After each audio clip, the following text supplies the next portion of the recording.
8-year-old Thomas Miller drew a map of his town in 1886. Every street was perfect, every building exact. But here's the problem. The town he drew had been destroyed in a fire 20 years before he was born. Thomas had never seen photographs. No one had ever described it to him. Yet somehow, he knew exactly where the old bakery stood, where the wooden bridge crossed Miller Creek, and where 17 people had died in the flames. When the town elders saw his drawing, they went pale, because Thomas had drawn something else too, something that was never supposed to be remembered. The Miller family farm sat 3 miles outside of Ashford, Pennsylvania. The year was 1886, and life moved at the pace of horse hooves and hand-sown harvests. Thomas was the youngest of 4 children, born into a world where superstition walked hand in hand with Sunday prayers. But Thomas was different from his brothers and sisters.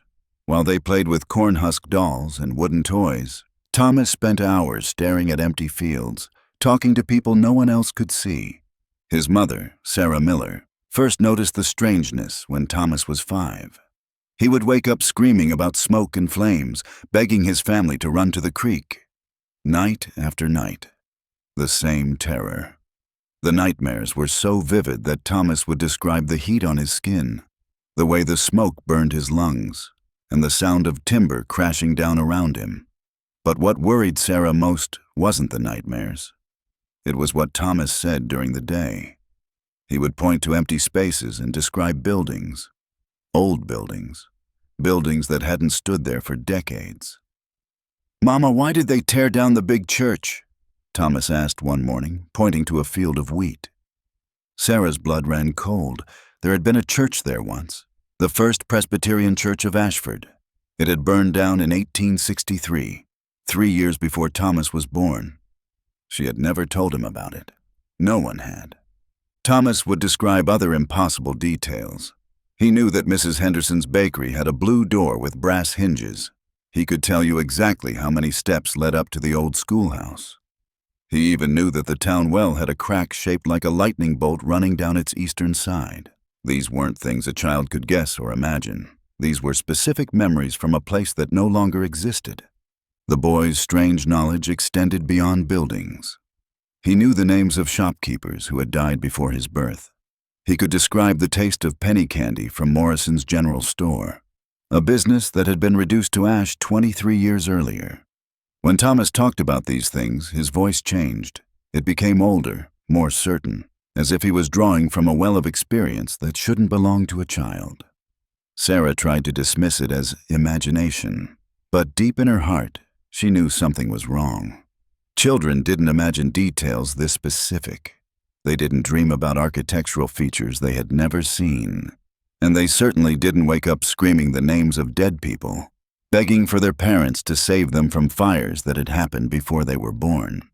The turning point came on a humid July evening. Thomas sat at the kitchen table with a piece of charcoal and brown paper.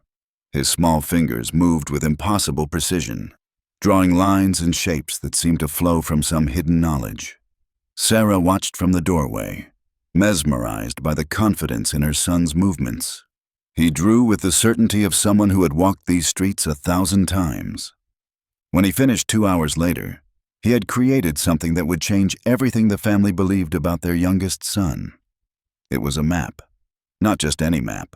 A complete layout of old Ashford as it had existed before the Great Fire of 1863. Every street was labeled in Thomas's careful handwriting. Market Street, Church Avenue, Miller's Bridge Road. But these streets no longer existed.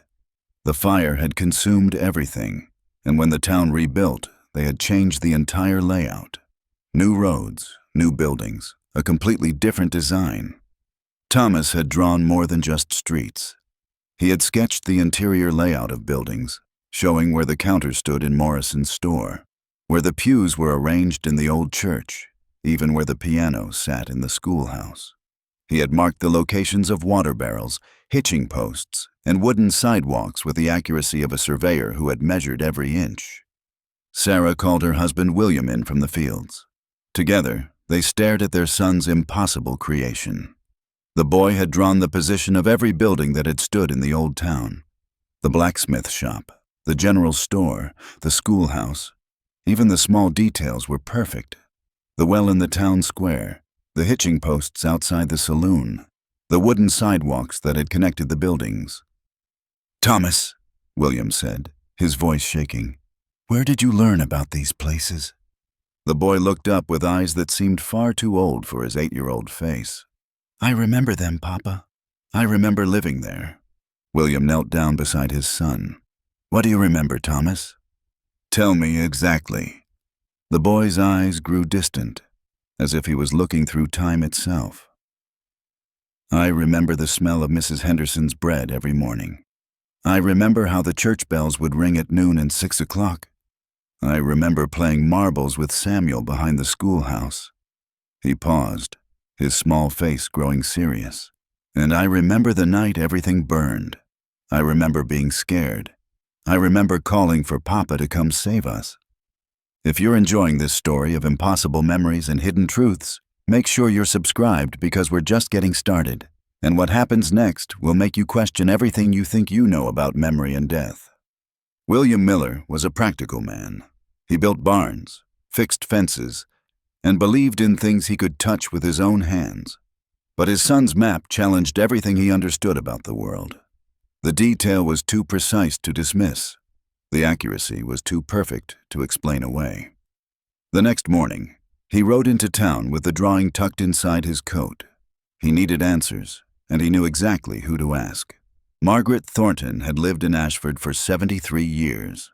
She had survived the Great Fire and helped rebuild the town from ash and memory. Her mind held the complete history of both the old town and the new one. If anyone could verify Thomas's impossible map, it would be her. Margaret lived in a small house behind the new church. Her fingers were gnarled with age, but her mind was sharp as winter wind. She had seen the town die and be reborn. She remembered every family that had lived there, every business that had operated, every soul that had been lost in the flames. When William spread Thomas's drawing on her kitchen table, the old woman gasped. Her weathered hands flew to her mouth, and tears filled her eyes. "Where did you get this?" she whispered.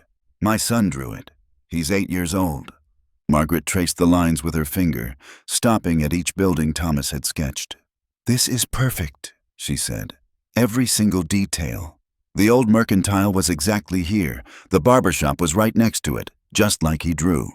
And look, he even got the size of the buildings right. The church was twice as big as the schoolhouse." She pointed to small marks on the map that William hadn't noticed before. "These little dots here, those are the stepping stones across Miller Creek. And this mark by the schoolhouse, that's where we buried the old oak tree after lightning struck it in 1861. No one alive remembers that tree except me." The old woman continued examining the map, finding detail after impossible detail. Thomas had marked the location of the town's first cemetery, which had been moved before the fire. He had drawn the exact position of fence posts that had surrounded the original town square. He had even sketched the small bridge that had crossed the creek behind the Henley house, a bridge that had washed away in spring floods 2 years before the fire. She paused at one corner of the map. Thomas had drawn a small house with careful detail, shutters on the windows, a garden in the front yard, a wooden fence around the property. The house was drawn with more care than any other building on the map, as if it held special importance. Above it, in his neat handwriting, he had written the Henley house. Margaret's face went white. Her hands began to shake. "That's impossible. What is it?" "The Henley house. It was where the fire started. A family of 4 lived there, Robert and Mary Henley and their 2 boys. Her voice dropped to a whisper. "They all died that night. All of them." William felt something cold crawl up his spine. "What were their names? The boys?" Margaret closed her eyes, remembering faces from decades past. "The older one was Samuel. He was about 10 when it happened. Samuel loved to play marbles behind the schoolhouse." She opened her eyes and looked directly at William. The younger boy was named Thomas. Thomas Henley. He was about 8 years old. The room fell silent, except for the ticking of Margaret's old clock. William stared at the map, at the careful drawing of the house where a boy named Thomas had died 23 years ago. A boy the same age as his son. A boy with the same name. A boy who had played marbles with Samuel behind the schoolhouse. "There's more," Margaret said, her voice barely audible. "Something people don't talk about. Something we agreed to forget." She walked to an old trunk in the corner of her kitchen and pulled out a wooden box. Inside were yellowed newspaper clippings from 1863, along with letters, photographs, and documents that chronicled the town's darkest hour. The headlines told the story of the Great Fire, but Margaret flipped past them to a smaller article tucked away on the back page. "Read this," she said. The article was brief. "Local boy claims memory of previous life. Young Samuel Watson, age 7, has been telling remarkable stories about the recent fire. The boy claims to remember being Thomas Henley, who perished in the blaze. Watson describes details of the Henley home that he could not possibly know. Parents request privacy during this difficult time." William's hands shook as he read. "This happened before?" "3 times, Margaret said. 3 different boys, all around the same age, all claiming to remember being Thomas Henley. Samuel Watson was the first, just a year after the fire. Then there was little Michael Reeves in 1874. And now," she looked at the map again, "now you're Thomas." Margaret pulled out more documents from her box, letters from worried parents, notes from the town doctor, even a sketch drawn by Michael Reeves that showed remarkable similarity to Thomas Miller's map. The evidence painted a disturbing picture that had repeated across decades. Each boy had shown the same signs. They would start with nightmares about fire and smoke. Then would come the impossible knowledge, details about the old town that no living person had shared with them. Finally, each boy would create something that proved their connection to the past. Samuel Watson had built a perfect model of the Henley house using scraps of wood. Michael Reeves had written detailed descriptions of conversations he claimed to have had with his brother Samuel. And now Thomas Miller had drawn the most accurate map of Old Ashford that Margaret had ever seen. The pattern was emerging like a photograph developing in darkness. Every decade or so, a young boy in Ashford would begin to remember a life that wasn't his own. They would know details about the old town that no living person had told them. They would draw pictures of buildings that no longer existed. And they would all claim to be Thomas Henley, the 8-year-old boy who had died in the flames of 1863. But there was something else that connected these boys. Something Margaret had never told anyone, not even the town pastor. Each boy had possessed knowledge that went beyond what Thomas Henley could have known. They knew things that had happened after the fire. They knew about the rebuilding effort. They knew about decisions made by the town council in the months following the disaster. It was as if Thomas Henley's spirit had remained in Ashford, watching, learning, growing stronger with each passing year. William rode home with more questions than answers. But Margaret had given him one more piece of information, something she made him promise to keep secret. There was a reason people didn't talk about the boys who remembered. There was a reason the stories were buried in back pages and forgotten conversations. Every boy who claimed to be Thomas Henley had disappeared. Samuel Watson had vanished from his bedroom one night in 1864. No signs of struggle. No explanation. One morning, his parents found his bed empty and his window open. The only clue was a single word written in the dust on the windowsill: home. Michael Reeves had disappeared from a church picnic in 1875. One moment he was playing with other children near the creek. The next moment he was gone. Search parties combed the woods for weeks. They found no trace of either boy. But Margaret had heard whispers from those who lived near the old town site. On certain nights, when the fog rolled in from the creek, people claimed to see lights where the Henley house had once stood. Some said they heard voices, children's voices, calling out names of family members who had died decades ago. As William approached his farm, he could see Thomas in the distance, standing in the middle of the wheat field, staring at something no one else could see. The boy raised his hand and waved, as if greeting an old friend. But the field was empty. At least, it appeared empty to anyone who hadn't died in a fire 23 years ago. That evening, the temperature dropped 20 degrees without warning. Sarah lit extra candles, but they flickered constantly, as if invisible hands were trying to blow them out. Thomas sat in the corner of the kitchen, drawing again. This time, he wasn't creating a map. He was sketching faces. 4 faces, to be exact. A man with kind eyes and work-worn hands. A woman with gentle features and graying hair. A boy about 10 years old with Thomas's own smile.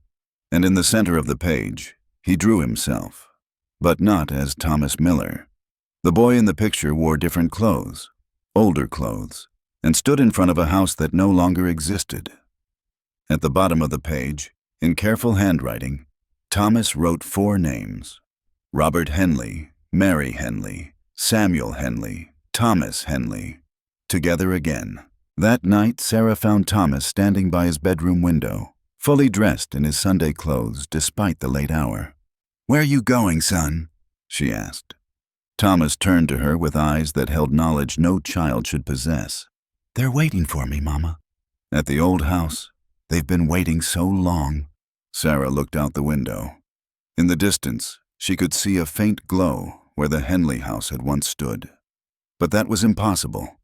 The house had been destroyed decades ago. Nothing remained but empty land. Yet there it was, a soft, warm light that seemed to pulse like a heartbeat in the darkness. "Who's waiting, Thomas?" The boy smiled, and for a moment, he looked exactly like the child she remembered. But then the smile faded, replaced by something older, sadder, and infinitely more knowing. "My family," he said. "My real family. Papa Robert is teaching Samuel how to whittle. Mama Mary is making apple pie. They saved me a place at the table." Sarah felt tears streaming down her face. "Thomas, you are my son. This is your real family." The boy reached up and touched her cheek with surprising gentleness. "I know you love me, Mrs. Miller, but I don't belong here. I never belonged here. I was just borrowing this time, borrowing this life, until I could find my way back home." The next morning, Thomas Miller's bed was empty. The window was open. A gentle breeze carried the smell of smoke and ash, though no fires burned for miles. On the pillow, Sarah found a note in Thomas's careful handwriting. "Thank you for taking care of me. Tell Papa William I'm sorry about the map. Thomas." But here's what the town records don't show. Here's what Margaret Thornton never told anyone. 3 days after Thomas Miller disappeared, someone saw a boy walking through the ruins where the Henley house had stood. A boy about 8 years old, holding hands with 3 figures that seemed to shimmer in the morning light. The witness was Dr. Harrison Mills, the town's physician and a man not given to flights of fancy. He had been riding past the old site on his way to deliver a baby when he saw them. 4 figures standing where the foundation stones of the Henley house still lay, buried beneath decades of grass and weeds. They appeared solid at first glance, but when Dr. Mills looked directly at them, they became translucent, like reflections in water. The man had the same face as Robert Henley, though Dr. Mills had only seen him once before he died. The woman was unmistakably Mary Henley. Her portrait still hung in the town hall as part of a memorial to the fire victims. The older boy looked exactly like Samuel Henley, but aged as if he had continued growing after death.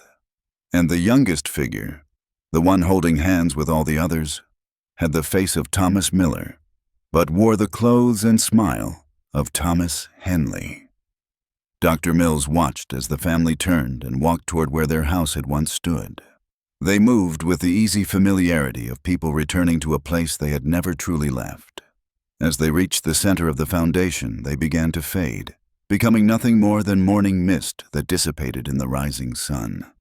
And if you know where to look, if you visit Ashford on certain foggy mornings, you might see them too. 4 figures standing where the old house used to be. A father, a mother, and 2 sons. Complete again, whole again. Waiting for the next lost soul to find its way back home. Because some memories are too strong to die, some bonds too deep to break. And sometimes, when a soul is torn away too young, it finds a way to come back again and again, borrowing life after life until it can return to the place where it truly belongs. The question that haunts Ashford to this day isn't whether Thomas Miller remembered a life he never lived. The question is simpler and far more terrifying. How many other children are walking around right now carrying memories that don't belong to them? How many 8-year-old boys are dreaming of smoke and flames, drawing maps of places that no longer exist? And most importantly, when will they answer the call to come home? The truth is, Thomas Henley is still out there, still searching, still remembering. And he's not the only one. Because in 1889, just 3 years after Thomas Miller disappeared, another boy started drawing impossible maps. His name was David Crawford, and he knew exactly where the old bakery used to stand. But David's story is different, because David remembered something that Thomas Henley never could have known. He remembered what happened to the other boys who disappeared, and why some spirits refuse to rest until every soul comes home.